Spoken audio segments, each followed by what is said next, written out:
Hello friends. आज हम जिन्हें पढ़ने जा रहे हैं वे हिंदी साहित्य की बहुत ही महत्वपूर्ण कवयित्री रही हैं और साथ ही उन्हें आधुनिक मीरा भी कहा जाता है। तो आज हम महादेवी वर्मा की जीवनी जीवन परिचय देखेंगे, साथ ही उनका संपूर्ण साहित्य परिचय और साहित्य में योगदान, उनके द्वारा रचित रचनाएं को भी देखेंगे। तो ये वीडियो बहुत महत्वपूर्ण है उन बच्चों के लिए जो हिंदी साहित्य में रुचि रखते हैं या उसका जो है अध्ययन कर रहे हैं। साथ ही अगर आप हिंदी साहित्य में महादेवी वर्मा को पढ़ रहे हैं या उनके द्वारा रचनाओं को पढ़ रहे हैं तो सबसे पहले आप उनका परिचय, उनका साहित्य परिचय, उनका संपूर्ण साहित्य कैसा था, क्या रहा, समालोचकों का उनके विषय में क्या कहना था, यदि आप वे चीज़ें पहले से पढ़ लेते हैं तो उनके द्वारा जो रचित रचनाएं हैं उन्हें समझने में आपको अधिक कठिनाई नहीं होगी। तो मैं इस वीडियो में ये सारी चीज़ें लेकर यहाँ प्रस्तुत हुई हूँ। मैं आपको थोड़ा बताने का प्रयास करती हूँ। महादेवी वर्मा हिंदी भाषा की कवयित्री थी। वे हिंदी साहित्य में छायावादी युग के प्रमुख 4 स्तंभों में से एक मानी जाती हैं।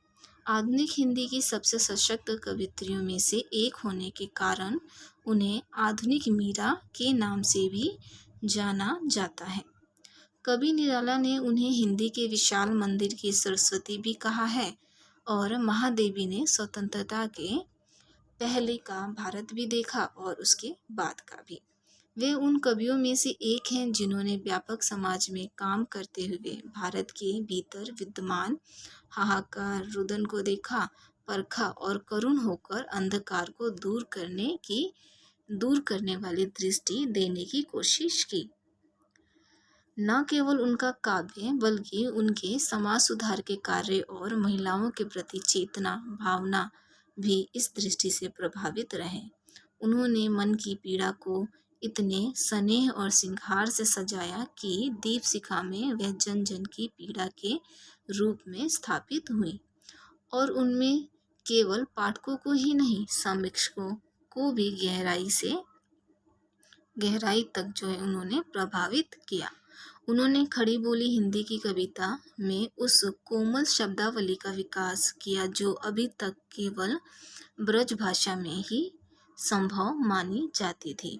संगीत की जानकार होने के कारण उनके गीतों का नाद सौंदर्य और पैनी युक्ति की व्यंजना शैली अन्यंत्र दुर्लभ है।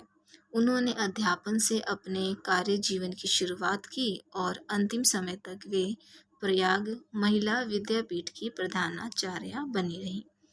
उनका विवाह जो था वे बचपन में हुआ था, यानी उनका बाल विवाह हुआ, परंतु उन्होंने अविवाहित की भांति ही जीवन यापन किया। प्रतिभान कवित्री और गद्य लेखिका महादेवी वर्मा साहित्य और संगीत में निपुण होने के साथ साथ कुशल चित्रकार और सृजनात्मक अनुवादक भी थी।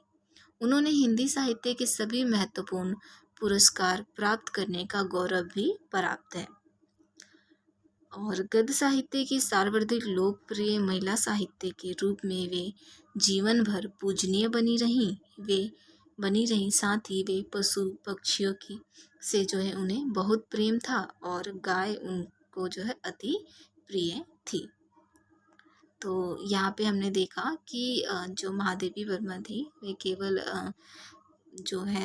केवल साहित्य की रचना ही नहीं बल्कि संगीत, चित्रकला और अनुवादक में भी उनकी रुचि थी। वे अनुवाद भी करती थी और साथ ही जो है उनको जो है अपने पशु पक्षियों से भी अति प्रेम और लगाव था।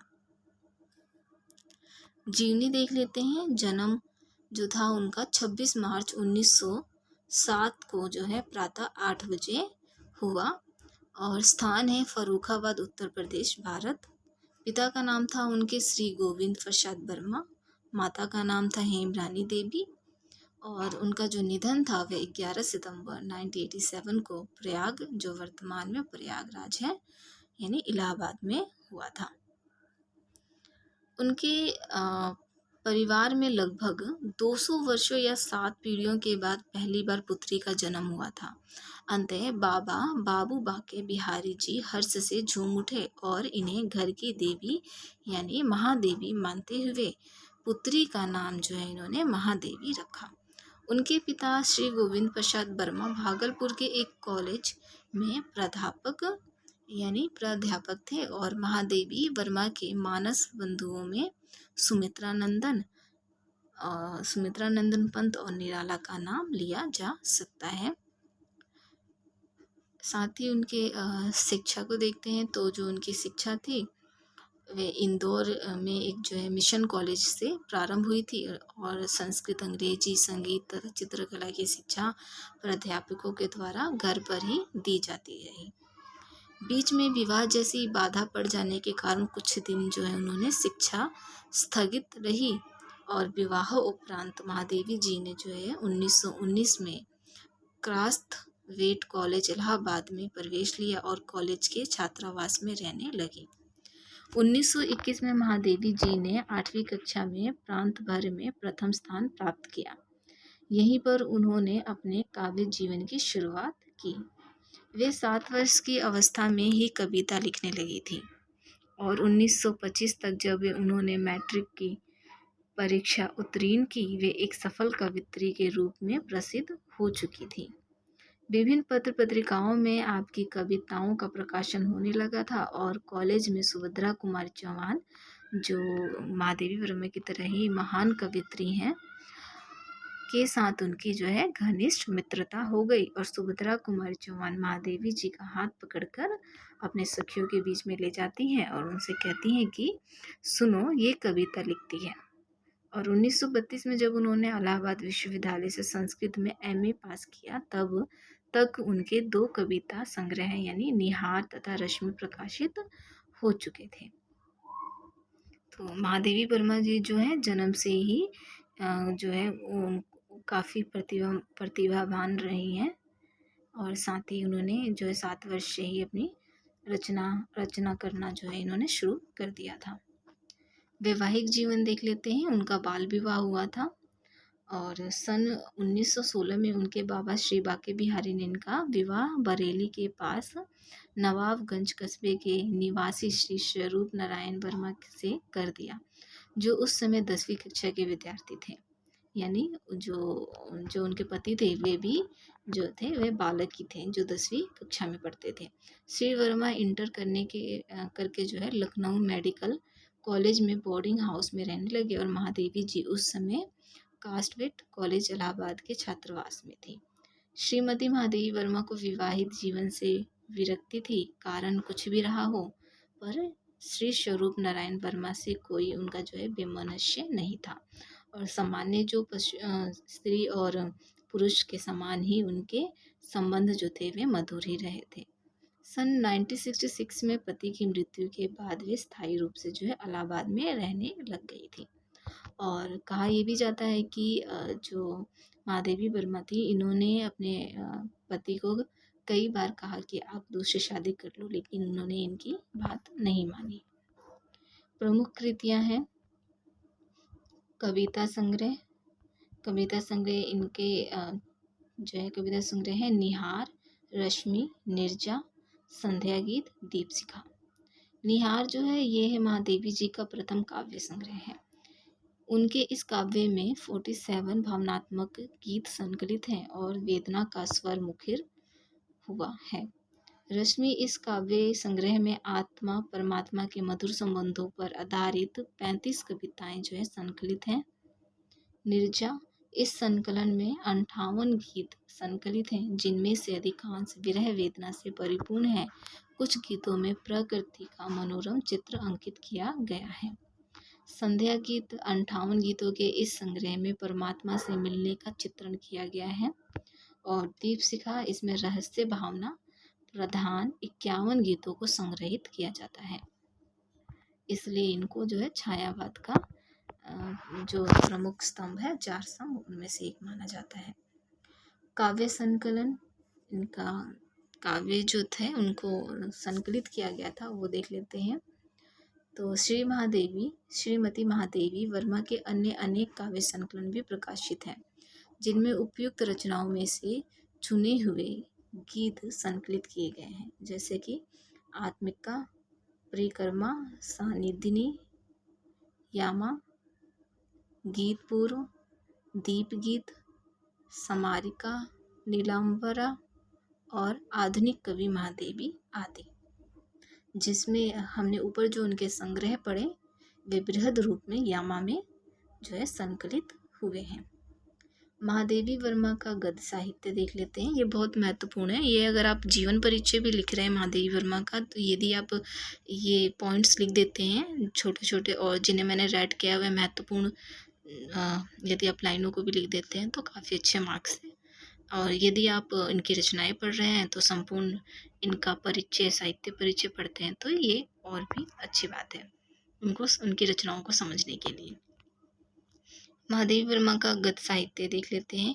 रेखा चित्र, जो इनका महत्वपूर्ण रेखा चित्र है वह अतीत के चलचित्र और स्मृति की रेखाएं हैं। संस्मरण है, पथ के साथी और मेरा परिवार। और भाषणों का जो संकलन किया गया है वह संभाषण, जो इन्होंने भाषण दिए उनका भी संकलन किया गया है। निबंध है इनकी श्रृंखला की कड़ियाँ, विवेचनात्मक गद्य, साहित्य की आस्था तथा अन्य निबंध है इनका संकलितता। ललित निबंध है षण्डा और कहानियाँ हैं गिल्लू। संस्मरण, रेखा चित्र और निबंधों का जो संग्रह है वह हिमालय है, यानी जो हिमालय नाम से जो है उनका संग्रह है, उनमें इनको संग्रहित किया गया है।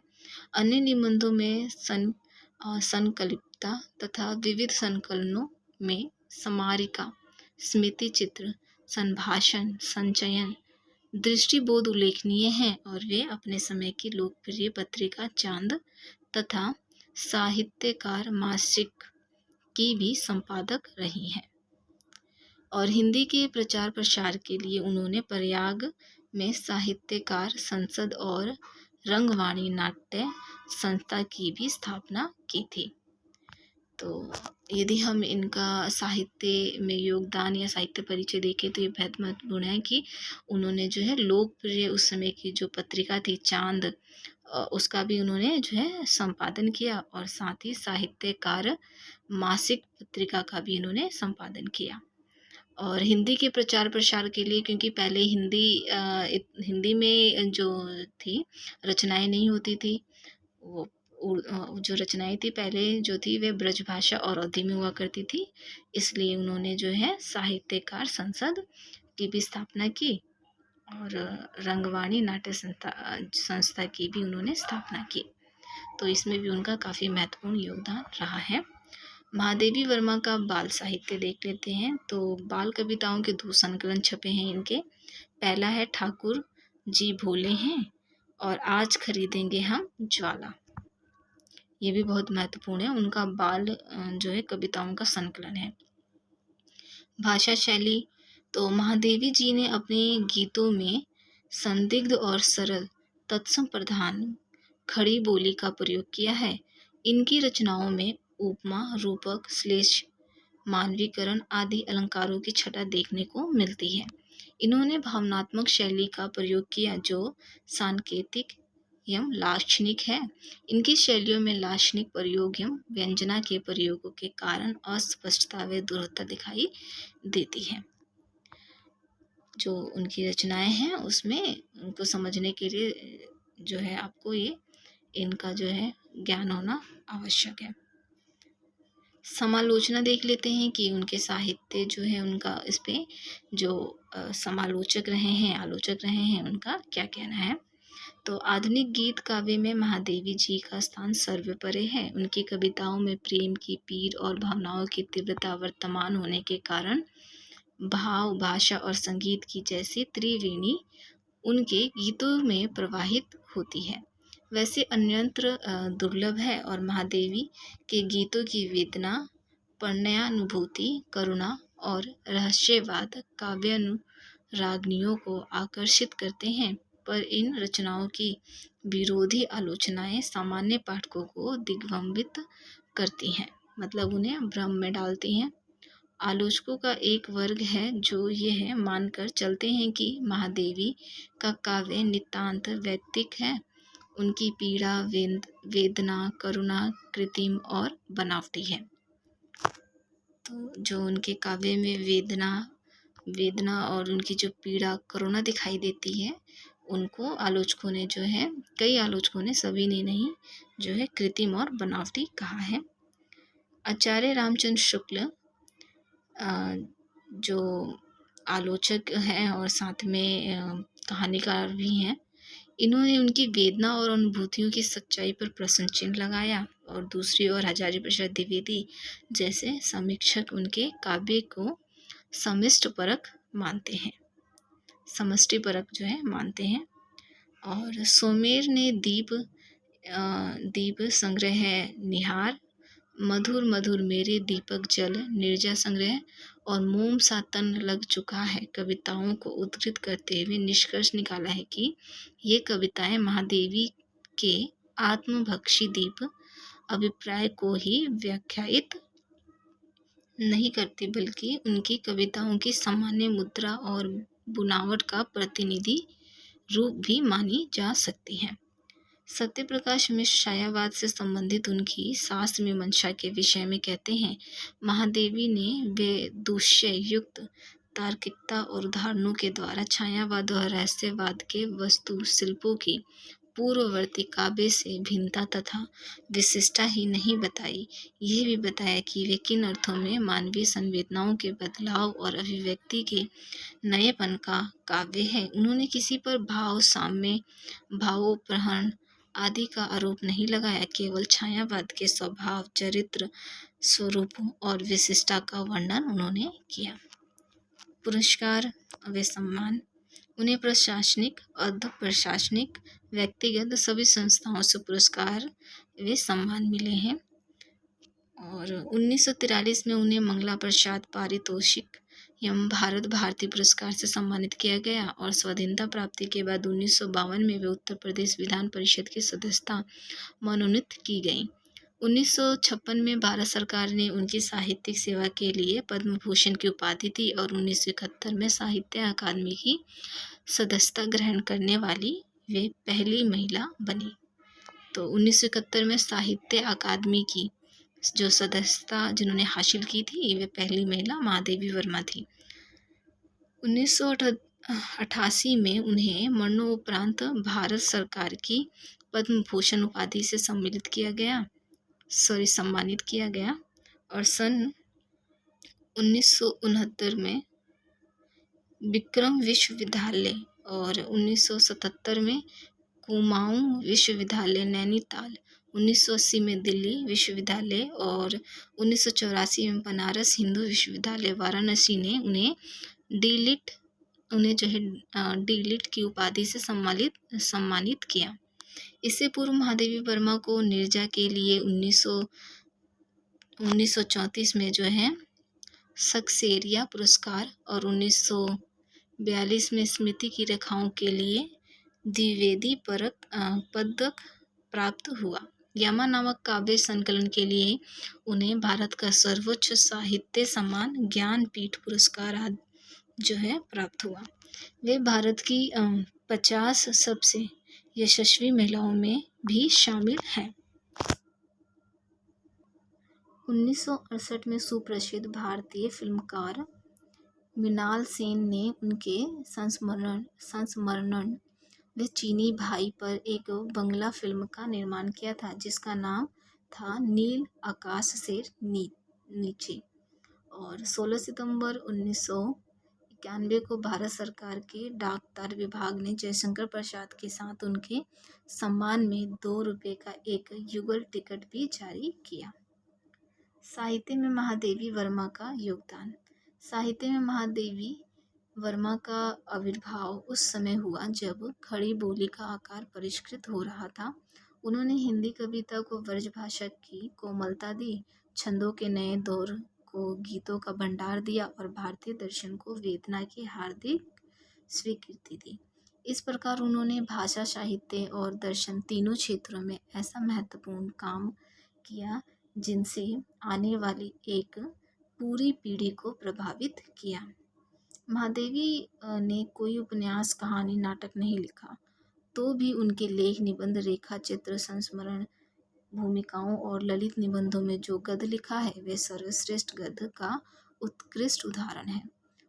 उनमें जीवन का संपूर्ण वैविध्य समाया है। बिना कल्पना और काव्य रूपों का सहारा लिए कोई रचनाकार गद्य में कितना कुछ अर्जित कर सकता है, यह महादेवी वर्मा को पढ़कर ही जाना जा सकता है।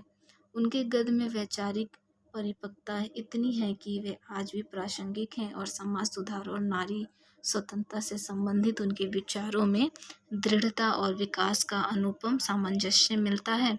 और सामाजिक जीवन की गहरी परतों को छूने वाली इनकी तीव्र दृष्टि, नारी जीवन के वैषम्य, शोषण और तीखेपन को आंकने वाली इतनी जागरूक प्रतिभा और निम्न वर्ग के निरीह साधनाहीन प्राणियों के अनूठे चित्र उन्होंने ही पहली बार हिंदी साहित्य को दी।